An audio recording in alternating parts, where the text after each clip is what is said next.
House on Haunted Hill is a 1959 American horror film. It was directed by William Castle, written by Rob White, and stars Vincent Price as eccentric millionaire Frederick Lauren.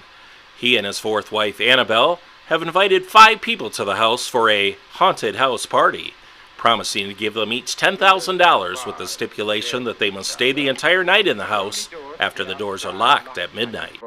There's no electricity, no phone, no one within miles, so no way to call for help.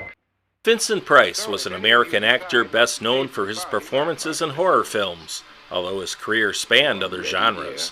He appeared on stage, television, and radio, and in more than 100 films. He has 2 stars on the Hollywood Walk of Fame, one for motion pictures and one for television. The film also stars Carol Ohmart, Richard Long, Alan Marshall, Carolyn Craig, Alicia Cook, Julie Mitchum, Leona Anderson, and Howard Hoffman. Exterior shots of the house were filmed at the historic Ennis House in Los Feliz, California, designed by Frank Lloyd Wright and built in 1924. The bulk of the film was shot on sound stages, depicting the interior of the house in a combination of styles, including 1890s Victorian, with gas chandeliers and sconces. The poster for the film included an illustration of a house in yet a third style, that of a fanciful 4-story Romanesque structure. The main image in the display advertising showed a woman hanging from a noose with the other end of the rope held aloft by a gigantic grinning skeleton.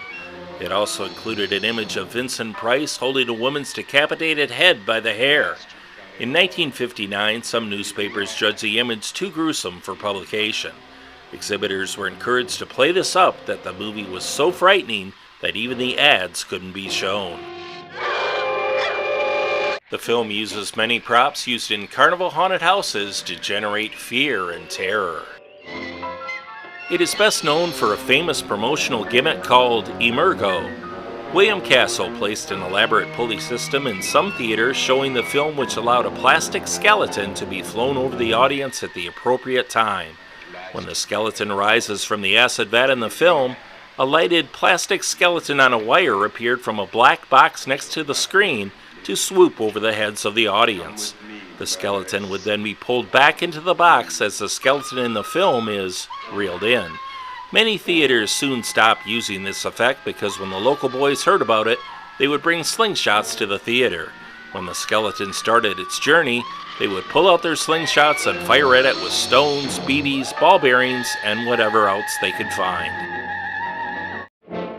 The skeleton that rises from the vat of acid is a real human skeleton. Like most movies, it was simply faster and cheaper to buy a real human skeleton from a biological supply house than having one created by the special effects department.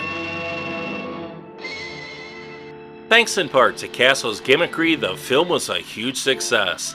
Alfred Hitchcock took notice of the low-budget film's performance at the box office and set out to make his own low-budget horror film, which became the critically acclaimed hit Psycho. Castle was himself a Hitchcock fan and would try to imitate Hitchcock's work in later films such as Homicidal.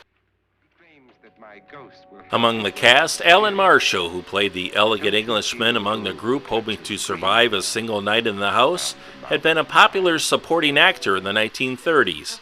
His life ended dramatically when he died on stage playing one of Mae West's multiple husbands during a live performance of her play, Sextet.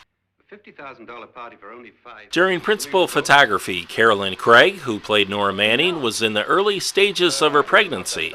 Her son Charles was born the following May. Sadly, Carolyn Craig would take her own life in 1970.